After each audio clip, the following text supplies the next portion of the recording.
Un livre s'écrit parfois en marchant. Nos pensées affluent souvent en marchant. Tout un monde se réveille en nous. On se remplit de tout ce que l'on observe, capte et intègre. Et puis, il y a ces livres qui nous rejoignent. Cette fois, voici Céline Lapertau. Tout ce qui est monstrueux est normal.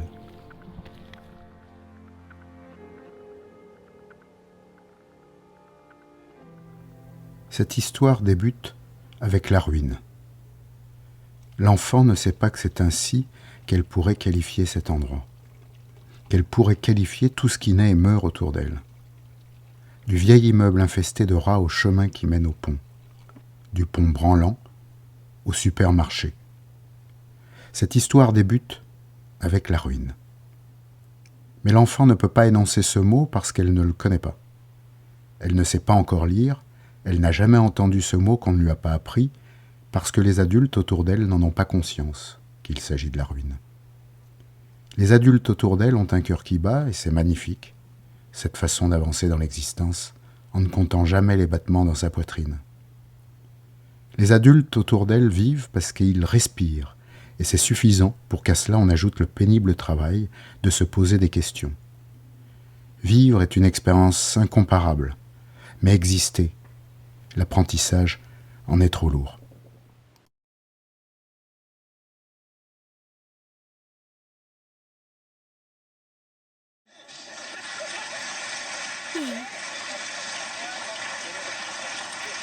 Maintenant, pour les anciens de la nouvelle vague, attention.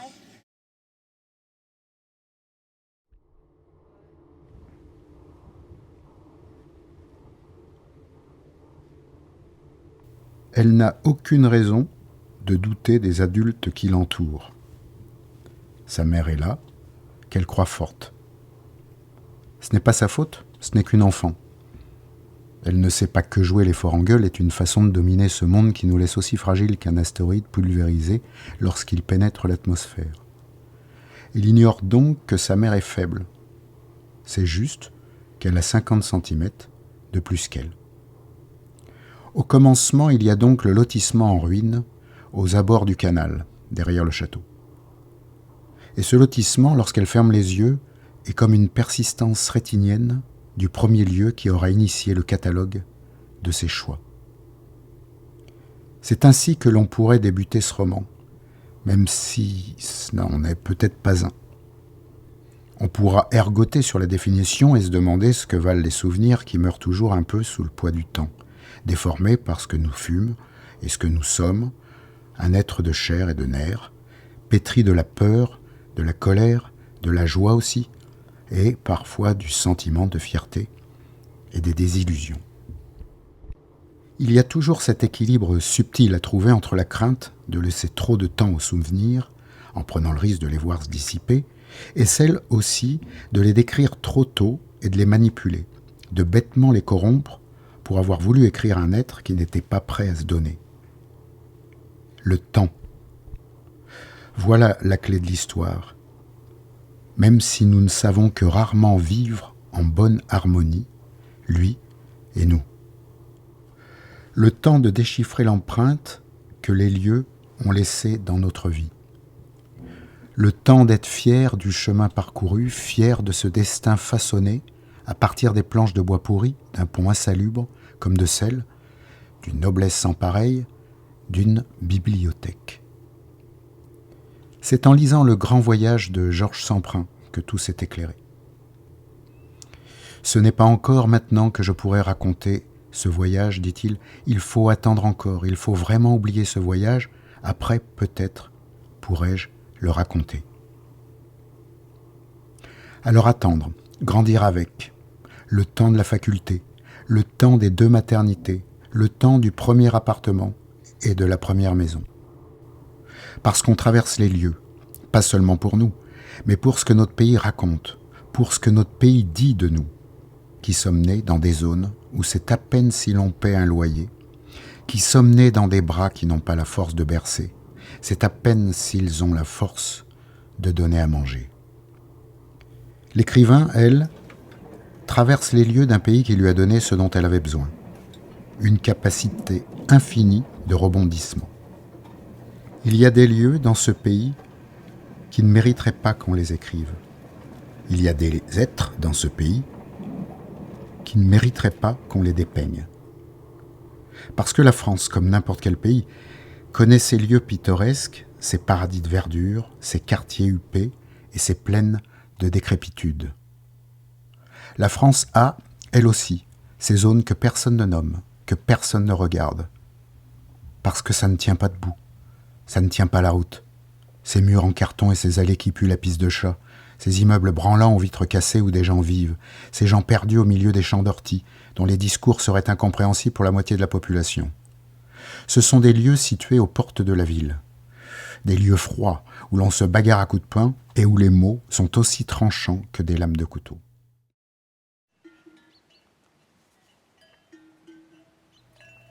Ce qu'elle connaîtra en premier, l'enfant, c'est le bar, juste au pied de la rue. Le bar, avec ses heures tardives, son billard et son baby-foot. Elle ne sait pas encore qu'elle y prendra goût, car la salissure est une mauvaise habitude, comme une autre. Il y a les bosquets qui font la renommée du château, il y a la librairie, mais la famille fréquente le bar. Rien d'autre que le bar. Parce que la famille, c'est le beau-père. Cette image d'homme qui en impose, avec ses tatouages, avec sa manière de tousser si fort qu'il en crache des choses blanches dont il tapisse le bitume, avec son haleine café-clope et ses abdos Cronenbourg. La vie tourne autour de cet homme et de sa fréquentation assidue du bar. Ce n'est pas rien dans ce qui constitue les souvenirs d'une enfant. Ont-ils constitué une part, même infime, de son être? L'alcool. Une part d'elle aime se noyer dans tout ce qui est trop, dans tout ce qui fait mal au ventre, dans tout ce qui pousse à regretter, mais qui pousse à recommencer. Une femme qui contemple un verre en se disant, avec lucidité, qu'elle ne se contentera pas de celui-ci. La raison, la discipline. Et l'on touche là, sans doute, à ce qui dérange profondément tout être humain qui lit et qui s'interroge. Quelle part d'eux-mêmes les bourreaux laissent-ils en nous? De ces femmes qui aiment l'ivresse, comme l'enfant de 8 ans, qui souhaitait déjà être appelée Céline, la rechercher dans les pupilles moites et les haleines abîmées des piliers de comptoir. C'est une question qui dérange. C'est une question qui fait mal. Elle bouscule nos représentations et nos clichés les plus ancrés. Un bourreau ne peut pas être aimé. Un bourreau ne doit pas laisser de traces dans les habitudes d'un être, dans ce qui touche le plus à son quotidien d'adulte responsable. Il doit purement et simplement être éliminé, son souvenir domestiqué, et son image évanescente, réduite à l'état de poudre à canon. Comment réagir face à celle qui dit « je l'aimais » ? Être attaché viscéralement à celui qui nous élève depuis que nous avons 18 mois. Prendre la main de la mère et remonter la rue de la République pour aller le chercher sur son lieu de travail. Le cimetière en face de l'église. Puis faire le chemin inverse, la mère, le beau-père, le grand frère, l'enfant, pour rejoindre le bar. Au cours de notre existence, surtout quand elle est encore jeune, on aime. Et ça ne s'explique pas. On aime. Avec nos chaînes. Avec notre laisse. Avec notre muselière. Avec nos questionnements qui n'attendent pas de réponse. Avec nos peurs et notre chagrin. Avec nos illusions et l'envie de ne pas décevoir. Avec notre envie d'en découdre qui germe doucement, tout doucement. On aime, c'est tout. C'était un homme qui enterrait les morts, et l'enfant ne sait pas que cela a un nom, et que les adultes, eux, disent « fossoyeur ». Mais il lui arrivait aussi d'enterrer les vivants, sous des litres d'alcool dont les adultes aiment un peu trop contaminer leur sang. C'était un homme qui faisait mourir les enfants de son amour pour les bières. Ce fait n'est pas forcément un drame, Ce n'est pas un marqueur tragique dans une existence vouée à l'échec. Tout dépend de ce que nous souhaitons en faire quand on est écrivain.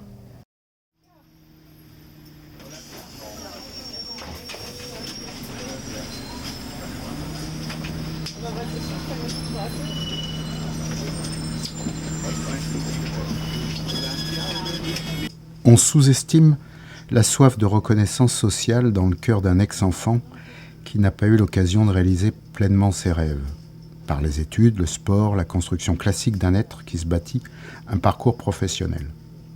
De quoi s'agit-il ici quand on parle de reconnaissance sociale ? Être connu, être riche, tout simplement. Ce qui est monstrueux est normal.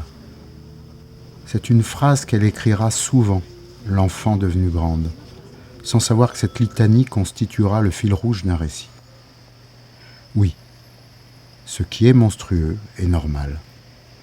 Pour un être jeune dont l'œil s'habitue aux fissures dans les murs blancs et aux odeurs d'urine dans les couloirs d'immeubles. Il vaut mieux en rire qu'en pleurer, dit l'adage populaire, à peine conscient de son héritage. Rire de l'homme qui nous élève, chercher tout au fond de soi le respect qu'on lui doit, mais rire. Un rictus qu'on n'effacera jamais, pour oublier qu'on voudrait lui balancer un bon coup de pied dans la nuque, rire avec les voisins qui se tiennent le ventre en vous tapotant l'épaule. J'ai failli pisser dans ma culotte, il m'a fait bien rire, le gros. Voilà, il a bien fait rire. Et tout se cache derrière ces murs en plâtre que l'on construit entre eux et nous. Il rit parce qu'il trouve ça drôle. Il rit par habitude. Elle rit parce qu'il faut faire comme tout le monde. Ressentir la même chose que tout le monde. Le rire étant la meilleure arme pour survivre intact à la mêlée.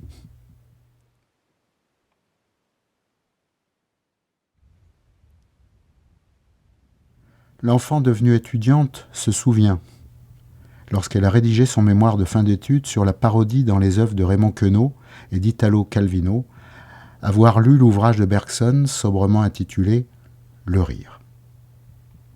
Elle se souvient de la sensation qu'elle a ressentie en ayant l'impression de toucher là à quelque chose de primordial, à une part essentielle de son être qui refusait encore de se montrer, de s'analyser. Le rire comme arme absolue de la transparence, à un âge où rire avec les adultes est le meilleur moyen de leur montrer que l'on est comme eux. Qu'on n'est pas le vilain petit canard de la famille qui ne fait jamais rien comme tout le monde. Que l'on sait rire des choses grasses et humiliantes. En somme, qu'il n'y a rien de plus drôle que le fait de rire de la déchéance de l'autre. De celui que tant bien que mal, on voulait respecter. Puisqu'il paraît que toute construction intime ou nationale se base avant tout sur la notion de respect. Que signifie le rire ? Écrivait Bergson. Qu'y a-t-il de si risible ? Ce qu'il y a de risible, ce sont les vices des hommes. Leur part de monstruosité qui confine parfois au grotesque. Parce qu'il est plus facile de rire à s'en tordre le ventre qu'avoir peur et se demander pourquoi, dans le fond, ce que nous voyons nous inspire une certaine dose d'horreur. Chacun sait avec quelle facilité la verve comique s'exerce sur les actes sociaux à la forme arrêtée, écrivait encore Bergson.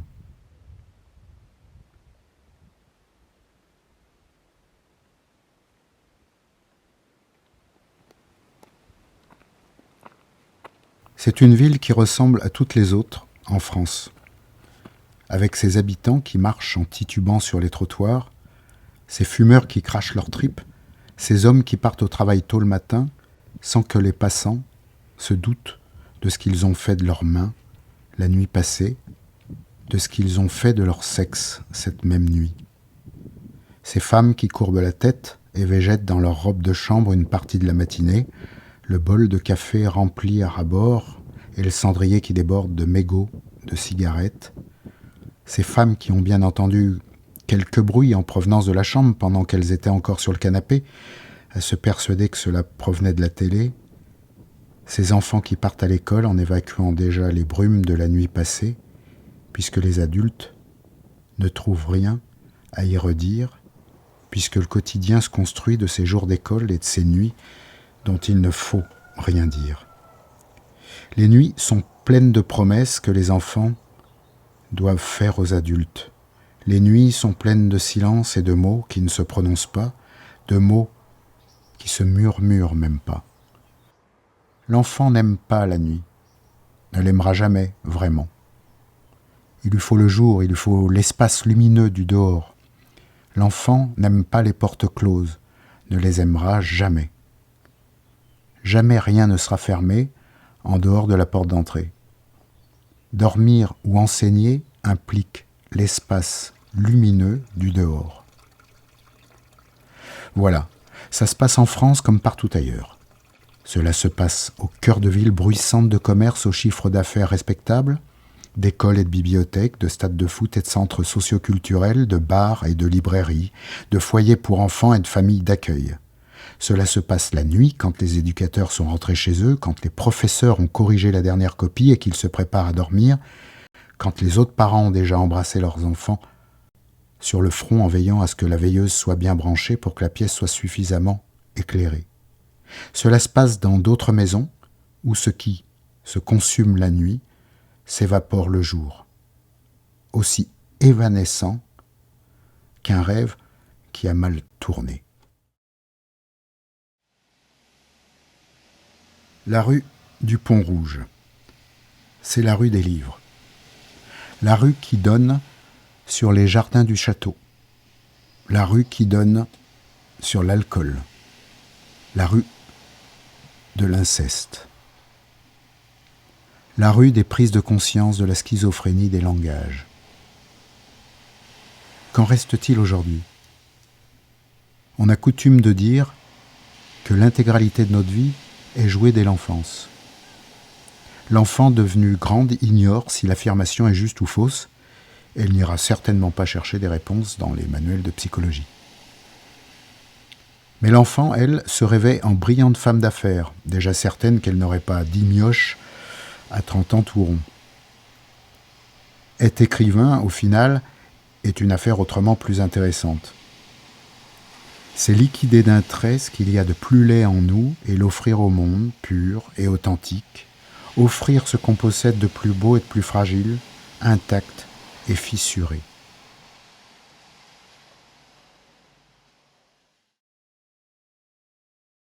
Dans ces lieux que peu de gens traversent, il y a la maison pour enfants. Quand la plupart des gens entendent ces mots, DAS, foyer, famille d'accueil, ils ont quasiment tous en tête la bonne petite Cosette de Victor Hugo qui a conditionné tous les préjugés. Cosette, confiée au couple Thénardier par Fantine qui s'est fait engrosser par un homme marié, nullement pressé d'assumer la responsabilité de ses actes. Sans doute aurait-on préféré qu'elle avorte, pour ensuite déclarer qu'on ne peut que mépriser ce genre de traînée qui tue des vies innocentes. Quoi qu'il en soit, Fantine se prostitue, vend ses cheveux et ses dents, croyant subvenir aux besoins de sa fille, esclave des Thénardier. Cosette fait la popote, va chercher de l'eau au puits en pleine nuit, reprise les vêtements de ses sœurs. Cosette est la fille à tout faire d'une famille qui ne prise que les liens du sang et l'argent. L'enfant est assise en face de l'assistante sociale qui lui lit les mots inscrits sur la feuille qu'elle vient de sortir de son dossier.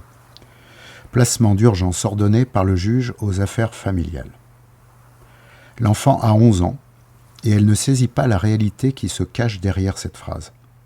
L'assistante sociale prononce agression sexuelle, complicité, inculpation. Et l'enfant voit sa mère se recroqueviller, rapetisser au-dessous de son mètre 47 habituel. Mais elle comprend une chose. Elle va partir. Très vite. Elle qui dessinait si bien, qui vibrait tant en écoutant Édith Piaf. Elle vivait pourtant avec un illettré qui ne connaissait parfaitement qu'une seule chose, les chansons de Johnny Hallyday, parce qu'elle l'a vu de ses yeux, vu l'enfant. La petite lie de l'humanité, cette poignée d'hommes et de femmes carburant à la bière et au Marlboro, ce clan bien fermé d'ignares se complaisant dans la saleté. La chevelure coupe-mulet, parce que Johnny avait la même et que ça faisait classe. Les Santiago et le blouson à franges, parce que ça faisait indien. Ça faisait apache, parce que ça faisait américain. Le drapeau recouvrant un pan de mur du salon et la présence perpétuelle de Johnny qui vous fixe quand vous mangez, quand vous regardez la télé, assis sur le canapé. L'intégrale des concerts et la collection de pins accrochés sur un autre pan de mur, parce qu'on n'est pas un fan, un vrai, si on ne possède pas absolument tout. Comme le personnage incarné par Fabrice Lucchini dans Jean-Philippe de Laurent Thuel.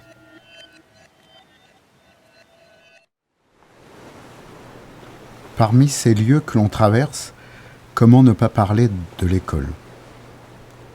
Il y a des êtres qui sont nés et qui ont grandi au milieu des livres, des films et de la musique. Mais il y a les autres, ceux qui, comme l'enfant, ont aimé lire en allant à l'école. Pour l'enfant de jadis, la découverte de l'école coïncide avec le placement en foyer. Car alors c'est le calme, un calme studieux dans une pièce où les éducateurs sont à côté de toi lorsque tu ouvres ton cahier de texte, où ils sont encore à côté de toi pour ces mathématiques auxquelles tu n'as jamais rien compris, pour cette leçon d'histoire qui méritait encore quelques éclaircissements, pour cette rédaction dont tu es particulièrement fier, parce que tu sais que c'est là que tu as les meilleures notes, et que tu les offres à l'adulte comme un remerciement pour tout ce qu'il fait. Avant le foyer, il y a l'école primaire. Ses mauvaises notes, ses bagarres dans le couloir, y compris avec les garçons, son cortège de punitions et de mauvaise réputation. Il y a l'impossibilité de maîtriser les tables de multiplication, la géographie incertaine et la méconnaissance totale des plus grandes villes de France à placer sur la carte, ne parlons même pas des fleuves, des mers et des capitales mondiales. Il y a cette inculture crasse qui colle à la peau. Le regard des professeurs, empreint de pitié et d'agacement, parce que pour le coup, tel arbre, tel fruit. Et qu'avec un beau-père illettré et analphabète, il n'est pas très étonnant que l'enfant ne sache même pas sa table de 5. Il y a ce monde qui se ferme peu à peu, entouré des canettes de bière et de mecs prompts à te faire 10 gosses pour ensuite t'abandonner. Il y a ce monde étriqué que l'enfant n'aime pas vivre, mais pour le moment, elle n'en connaît pas d'autre.